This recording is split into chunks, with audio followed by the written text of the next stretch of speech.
ஹர நம பார்வதி பததே. தென்னாடுடைய சிவனே போற்றி.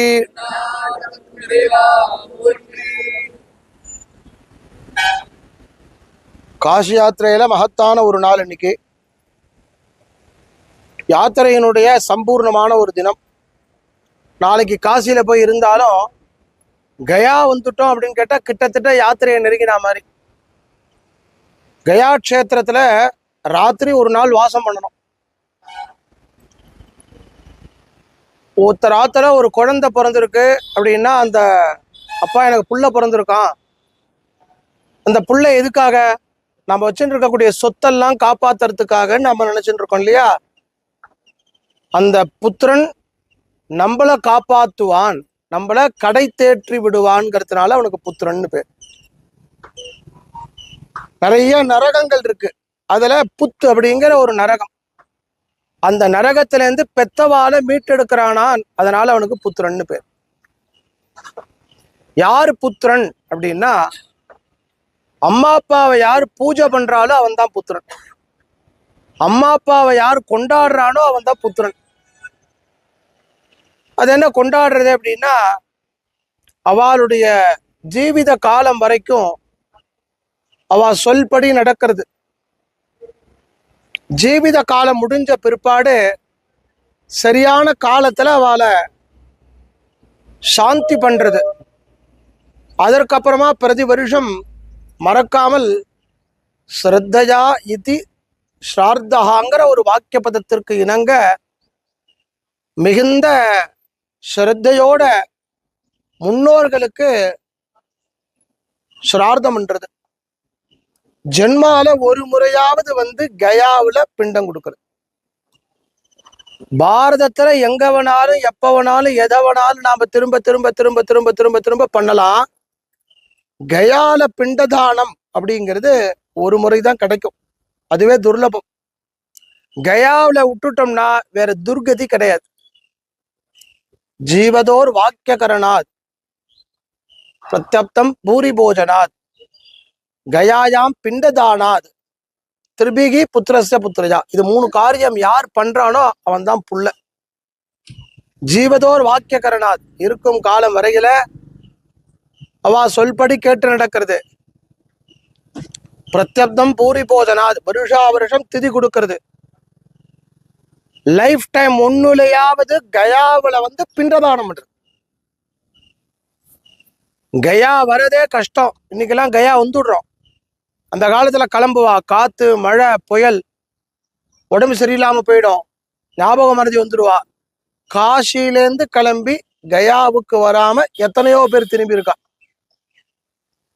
காசியிலேருந்து கிளம்பி கயா வந்து கயாவுல பண்ண முடியாத சூழ்நிலையினால திரும்பி இருக்கா. பித்ருக்கள் ஏதாவது ஒரு வடிவத்துல உங்களுக்கு காட்சி தருவா. அம்மா அப்பா இல்ல அப்படிங்கிறவாளுக்கு சரி, அம்மா அப்பா இல்லை அப்படின்னா தாத்தா பாட்டி, அதுக்கு முன்னாடி உள்ளவா, அவளை நம்ம சின்ன குழந்தையில பார்த்துருப்போம். அவளுடைய செய்கைகள் தெரியும். இடத்துக்கு யாழுதை எடுத்து வைப்பா, எதையாவது ஒரு சொல் சொல்லுவா, அவளுடைய நடைகள் அது மாதிரி இருக்கும். அவளுடைய அந்த அந்த ஒற்றுமை அப்படியே எங்கேயாவது நீங்க கவனிக்கலாம். அதனால ஒரு ஜீவன் ஒரு முறை கயா வந்தால் அவளுக்கு பித்ரு தரிசனம் கிடைக்கக்கூடிய புண்ணிய பூமி கயா. இந்த பூமியே பிண்ட பூமி அப்படிங்கிறதுனால இங்க ஸ்ரார்த்தம் கொடுத்த அன்னைக்கு உடனே கிளம்பிடணும். கயாங்கிற வார்த்தை கிளம்பு. அதனால இங்க பிண்டம், இந்த மேலேந்து பார்த்தேன்னா ஒரு ஒரு க்ஷேத்திரம் ஒரு மாதிரி தெரியும். அது மாதிரி கயாவை பொறுத்த வரைக்கும் ஆகாயத்துல இருந்து நீங்க இந்த க்ஷேத்திரத்தை பார்த்தா ஒரு பெரிய பிண்டம் வச்சா எப்படி இருக்குமோ அது மாதிரி இருக்கும். அதனால இந்த ஊர்ல ஸ்ரார்த்தெல்லாம் முடிச்ச உடனே கிளம்பிடுவோம் நம்ம. இப்படி ஒரு உன்னதமான க்ஷேத்திரத்துக்கு காரணம் என்ன அப்படின்னா, கயாசுரன் அப்படிங்கிற ஒரு அசுரன். அவன் தபஸ் பண்றான். அவனுடைய தபஸை பார்த்தோம்னா விஷ்ணுலோகம் வரைக்கும் தகிக்கிறது. உடனே பிரத்யட்சமான மகாவிஷ்ணு என்ன வேணும்னா, அசுரன்லாம் என்ன கேட்பான், இத்தனை நாள் வேணும், அப்படி இருக்கணும் அப்படி இருக்கணும். ஆனா இவன் விசித்திரமானவன். இந்த பாரதத்துல எத்தனை புண்ணிய தீர்த்தம் எத்தனை புண்ணிய க்ஷேத்திரம் இருக்கோ அது மாதிரி என்னுடைய உடம்பு ஆகணும்னா அனுகிரகம் பண்ணிட்டு அப்படியே ஆகட்டும்னு அவர் கிளம்பிட்டார். திருப்பி உட்காந்து தபஸ் பண்ண ஆரம்பிச்சுட்டான். திருப்பி தபஸ் பண்றான். அவனை வந்து யார் யாரெல்லாம் தொடுறாலோ அவருக்கெல்லாம் மோட்சம் கிடைச்சிடுறது. அவனை தொட்டா போறோம் மோட்சம் கிடைச்சிடுறது. இவனுடைய தபசு பிரம்மலோகம் பரியந்தம் பிரம்மாவால ஒன்றும் பண்ண முடியல. உடனே பிரம்மா கிளம்பி வைகுண்டத்துல போய் விஷ்ணுவை பிரார்த்தனை பண்ணி என்ன பண்ணலான்னா, அவனுடைய தபசுனால அவனுடைய சரீரமே க்ஷேத்திரம் ஆயிடுது, அவனெல்லாம் அழிக்க முடியாது, அவன்கிட்ட தானமா வாங்கலான்னாராம். பிரம்மா வேற தானம் வாங்குறதா? உடனே பிரம்மா வந்தார். ஏன், இந்த எல்லாரையும் காப்பாத்தனமேங்கிறதுனால அவனை வந்து பார்த்து, அப்பா நான் ஒரு யஜ்ஞம் பண்ணலான் இருக்கேன், அந்த யஜ்ஞத்துக்கும் அவனுடைய சரீரம் வேணும். என்ன காரணம்னா, எல்லா திவ்ய கஷேத்திரம் எப்படி இருக்கோ அது மாதிரி உன்னோடது ஆயிடுத்து, அதனால உன்னுடைய சரீரம் வேணும்னு உடனே கொடுத்துட்டான். எடுத்துக்கோ அப்படின்ட்டான். உடம்ப கொடுக்குறான். பார்த்துக்கோங்க ஆச்சரியம். உடனே பிரம்மா அவன் மேல யஜ்ஞ வாட்டிகையை வச்சு யாகம் பண்ண ஆரம்பிச்சா. எத்தனையோ நாள் ஆறுது, அவனுடைய உடம்பு கொஞ்சம் கூட இதுவாகவே இல்லை. உடம்பு ஆட ஆரம்பிக்கிறது. அவனுடைய தபஸ்ல அப்பயும் திருப்பி தபஸ் பண்றான். என்ன பண்றதுன்னு தெரியல. உடனே சுவாமியை பிரார்த்தனை பண்றாரு மகாவிஷ்ணு. உடனே மகாவிஷ்ணு தன் கையில கதையை மட்டும் எடுத்துட்டு வலது பாதத்தை அவனுடைய நாபியில வைக்கிற, அவனுடைய ஹிருதயத்துக்கும் நாபிக்கும் நடுப்பகுதியில் அப்படியே வைக்கிற. அப்படி வச்ச உடனே அவனுக்கு பரம பவித்திரம், பரம சந்தோஷம். அப்படி நாபியில வைக்கிறார். ஏன்னா யாருக்கும் கிடைக்காதது. விஷ்ணுவனுடைய பாதம் சங்கு, சக்கரம், கதை, வில், அம்புங்கிற பஞ்சாயுதம், இதை மீறி சகல விதமான ஔஷதங்கள் இருக்கு, தசாவதாரங்கள் இருக்கு, இதுலயே எல்லாம் அதுதான் விஷ்ணுவனுடைய பாதம்.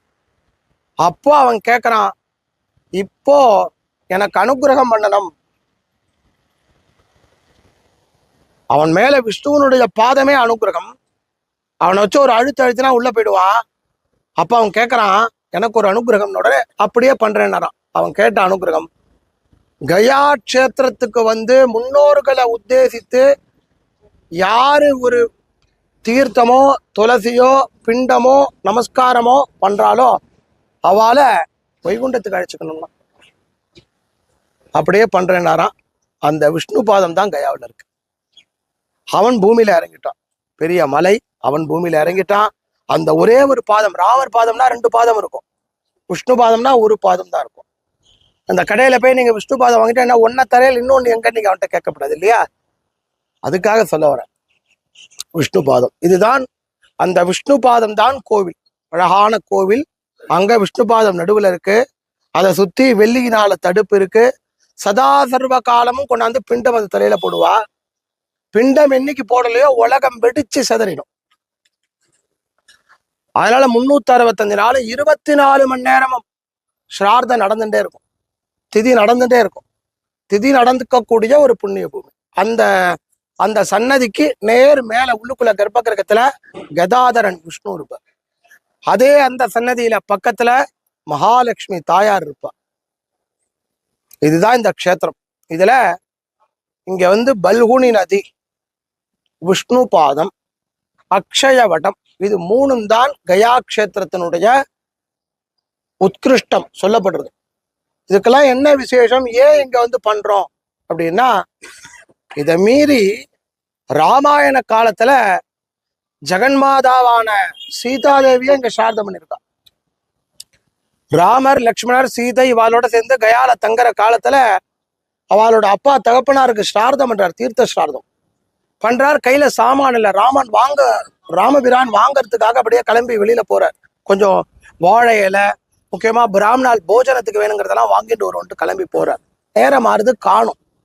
தசரதர் பிரத்யட்சமாயிட்டார். பிரத்யட்சமாய் நேரம் மாறுதுமா சார்தம் பண்ணுங்கிற. உடனே சீதை பண்றான். யாரே ராமர் வரல, சீதை பண்றா. எல்லாம் முடிஞ்சுடுத்து. தசரதன் கையில பிண்டத்தை கொடுக்கறத கையில வாங்க மாட்டோம்ப்பா, பித்ருக்கள் கீழே வை. அதனாலதான் பிண்ட பிரதானம் பண்றத கீழே வைக்கிறோம், ஆசனம் கிடையாது, கீழே வைக்கிறோம். கீழே வை அப்படிங்கிற. கீழே வைக்க போற இடத்த சாட்சிக்கு வச்சுக்கோங்கிறார். உடனே இப்படி இந்த பக்கம் திரும்பி பாக்குறா. செஞ்சு வச்ச பிராமணன், பக்கத்துல நிற்கிற பசுமாடு, ஓடக்கூடிய நதி, இங்க இருக்கக்கூடிய அக்ஷயவடம், இதெல்லாம் சாட்சிக்கு வச்சுட்டா. நீங்க எல்லாம் தான் சாட்சி, இருக்கக்கூடிய துளசி செடி இதெல்லாம் சாட்சி வச்சுட்டா. எல்லாம் பண்ணிவிட்டா. தசரதர் பிரத்யட்சமாகி நமஸ்காரம், அப்படியே இவருக்கு ஆசீர்வாதம் பண்றா, சீதை நமஸ்காரம் பண்றா, தசரதர் ஆசீர்வாதம் மட்டும் கிளம்பிட்டார். ராமர் வரார் உள்ள, எல்லாத்தையும் எடுத்து வை ஜானகி, நேரம் ஆறுது, எல்லாம் ஆயிடுத்து, அவசரப்படாதீங்க அப்படி. எப்படி ஆகும்? நான் இல்லாம நீ இப்ப எப்படி பண்ணினக்கிறத நான் எப்படி தெரிஞ்சு போயிரு, கோவப்பட்டு கேட்கிற. நான் பண்ணின ஏதோ வாழலாம் சாட்சிங்கிறான். பிராமணன் பேசாமலே இருந்துட்டான், பசுமாடு பேசாமலே இருந்துருத்து, நதி பேசாமலே இருந்துருத்து, துளசி செடி பேசாமலே இருந்துருத்து. எல்லாம் பேசாம இருந்த உடனே சீதை உடனே அவளுக்கெல்லாம் சாபம் கொடுத்துடுறான். நதி, நான் அவ்வளவு சிரமப்பட்டு பண்ணியிருக்கேன், சத்தியமா பண்ணியிருக்கேன், நீங்க பேசாம இருக்கேன், அதனால நதியில தீர்த்தம் ஓடப்படாது. அதனால இந்த இங்க பல்குனி நதியில நீரே ஓடாத பல்குனி அந்தர்வாகினியா போயிட்டு இருக்கா, அடியில ஓடின்னு இருக்கா. அடுத்தபடியா பிராமணன் எவ்வளவு கொடுத்தாலும் இன்னும் 100 ரூபாய் கொடுத்தா தேவலாம்பா. இந்த க்ஷேத்திரம் எங்க கொடுத்தாலும் இன்னொரு 100 ரூபாய் கொடுங்க அப்படிமா. இயற்கை பிராமணன். 2வது சாபம். 3வது பசுமாடு. முகத்துல இருக்கிற மகாலட்சுமி, உனக்கு முகத்துக்கு பூஜை கிடையாது, பின்னாடி போன்னுட்டா. பசுமாட்டினுடைய முகத்தை எல்லாரும் தொட்டு கும்பிடுவா, பாவம் தெரியாது, பின்னாடிதான் பூஜை பண்ணணும், பின்னாடிதான் தொட்டு கும்பிடணும், பூஜையே அங்கதான். மகாலட்சுமி. துளசி சீக்கிரமே அழிஞ்சு போயிடுவா, அதிகபட்சம் உங்க ஆத்துல வச்சிருந்தேன்னா வந்து பட்டு போயிடும். கயாவில் இல்லவே இல்லை, கயாவில் துளசியே கிடையாது.